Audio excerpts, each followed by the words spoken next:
The Cowboys moved off of Mike McCarthy for the likes of Brian Schottenheimer for the 2025 season. Head scratcher to say the least. But in typical Cowboys fashion, we've been scratching their head for the last 30 years. But that being said, they did make some interesting moves in the offseason from trades, free agency, and even the draft. So let's break all that down and what the coaching change is going to mean for the team in 2025. Let's get into it.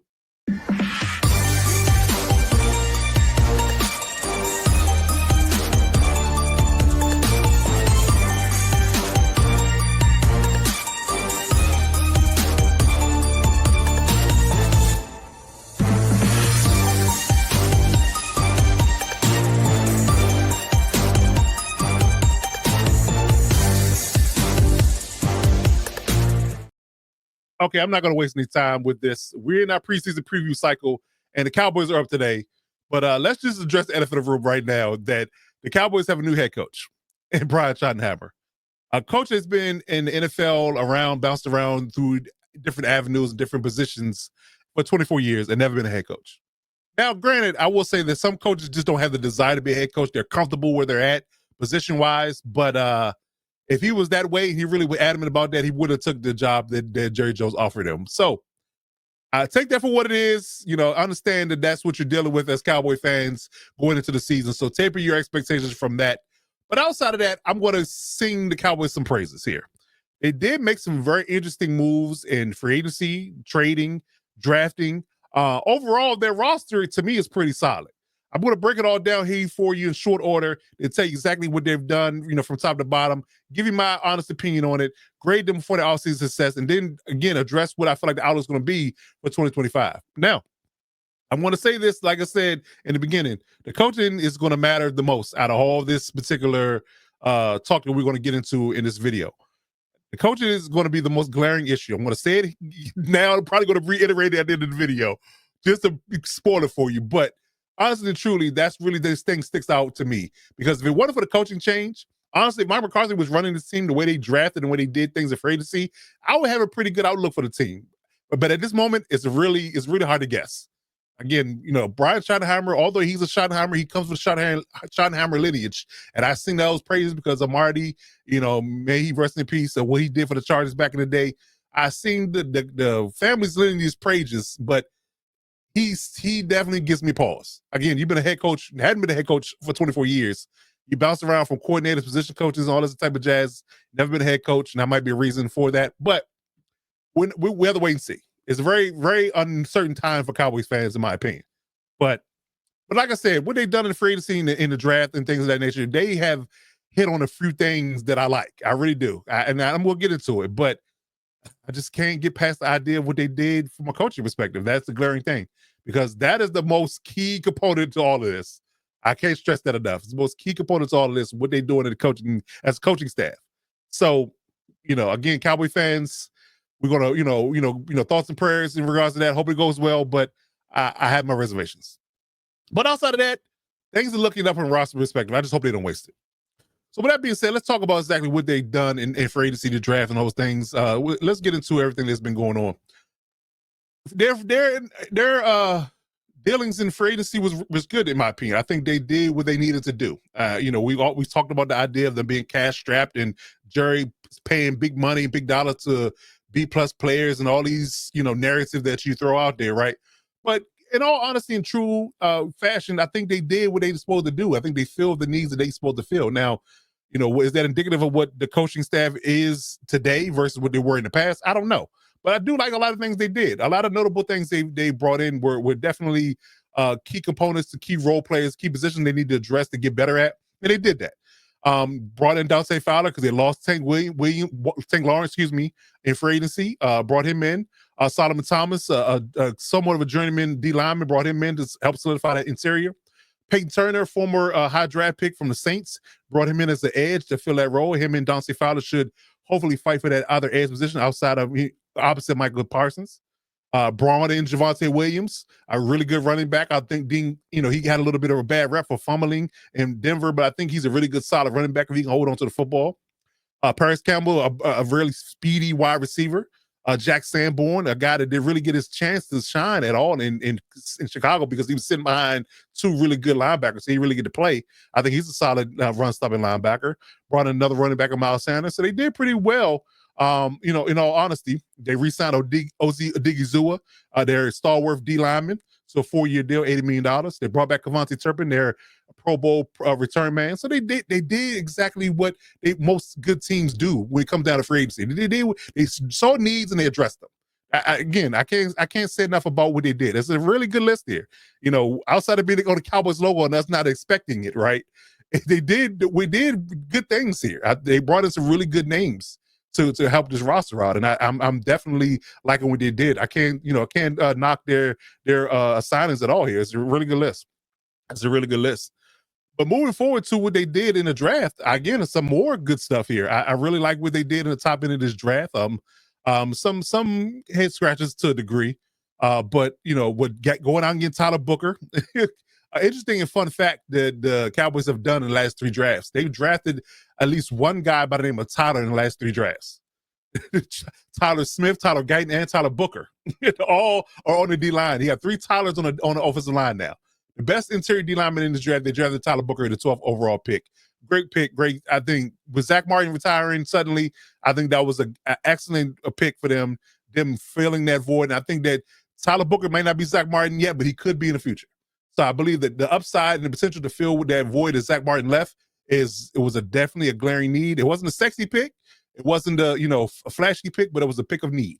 So I think they did exactly what they needed to do in getting Tyler Booker to help solidify the interior O-line with Zach Martin being gone. The second round, we got Donovan Izuraku from Boston College, an edge rusher, a guy that's the third guy that's going to compete for that opposite edge rusher position between Donovan is going to be him, Dante Fowler, and it's going to be Peyton Turner. So you got 3 guys either going to fight for that flat out starting role, and or they're going to be a rotational pass rusher. It's going to build that room and help them get some heavy pass rush going and help Michael Parsons, in his ability to get free and not be double teamed all the time. So I think that if nothing else, if they're going to focus on Micah, these guys are going to have one-on-ones all day. So between the 3 of those guys, one guy should start and the other 2 should rotate in and keep everybody fresh and get a really good pass rush going in 2025. Third round, I got Siobhan Revel, who's an underrated corner. I think he only fell to the 3rd round because he has an ACL injury that he's bounced back from. He's fully healthy now. He sent out a letter to the league, let them know that he's fully healthy and he's ready to roll. I think he's a really good steal for them in the 3rd round. I think that they really got a guy that because of injury he dropped and they stole him in the 3rd round because I really think he should have won the 1st and 2nd round had he been healthy. So if you can couple him with Deron Bland and Trevon Diggs, with them 3, on top of them having Andrew Booth and a few other guys on their roster, the secondary is looking pretty nice. It is looking pretty nice. I think they've upgraded that as well.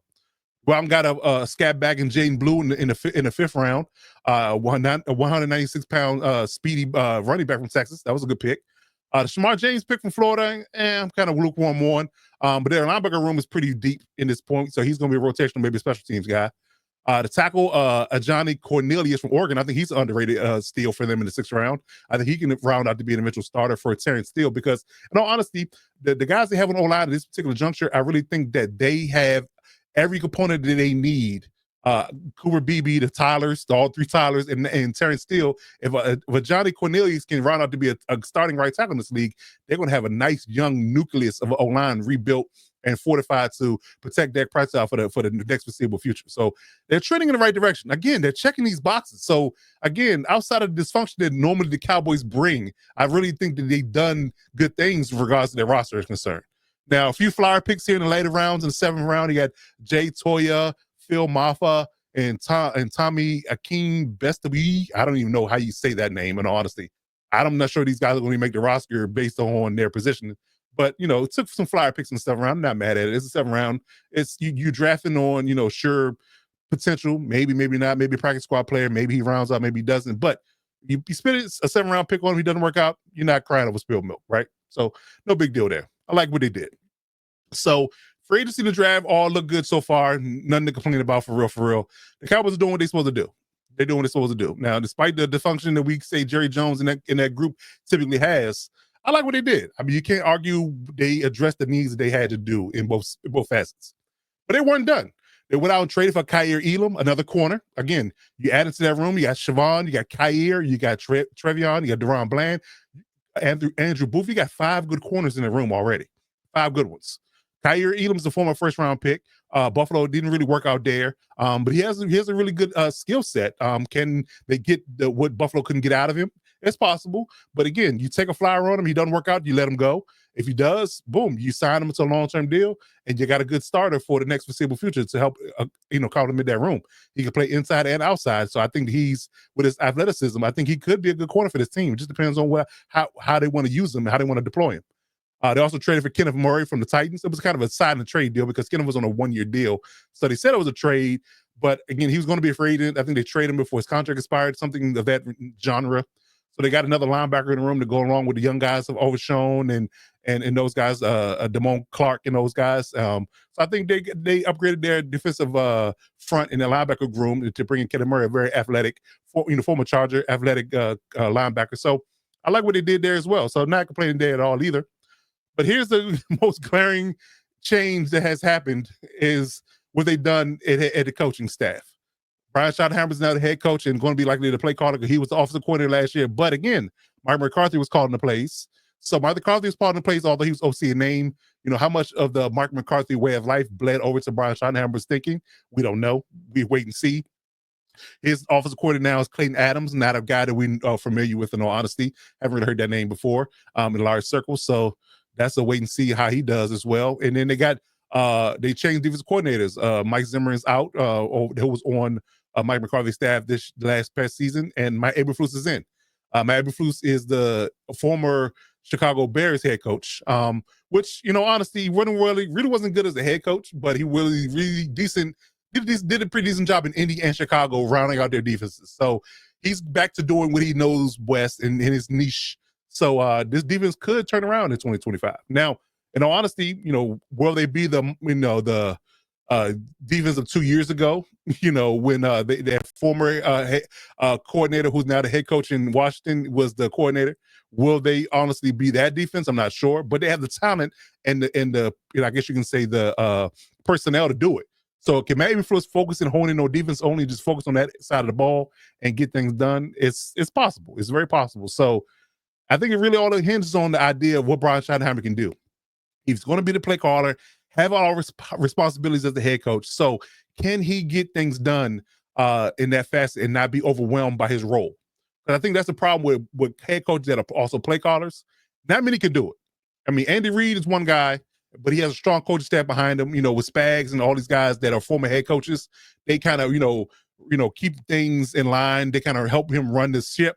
He don't have to do everything, so he can focus more on play calling and being innovative. But some guys, you have to run everything, you have to make all the decisions, and you have to focus on game planning and scheming and calling the plays for the week. That's a lot. Not many people can do it. And Brian Schottenheimer, I'm not sure he can based upon his resume, but I am thinking that he has the tools to do it. Just whether or not he can pull it off as a person is the ultimate question. I think they should have gone big game hunting and done better at their coaching, hiring. But again, you can say what you want about Jerry Jones and his selections about coaches and coordinators, right? He picks who he wants to pick. He's certain guys, he just, kind of beta guys, honestly, that he picks to be head coach of this organization. The guys he can kind of parade about and be the think piece and the talking head in a sense for the organization rather than the head coach. So we'll see how things go. But again, that's the most glaring and honestly the most glaring and unknown that is what's going to be for the Cowboys in 2025. Can the coaching staff get it done? Can Eberflus bring back the defensive old of 2 years ago? Can Schottenheimer run this offense and get things moving? Because let's be honest, like I said, they traded for George Pickens late in the cycle. They got 2 good receivers now. They got a couple of projects in the slot and things of that nature that they're working with. They got a good tight end.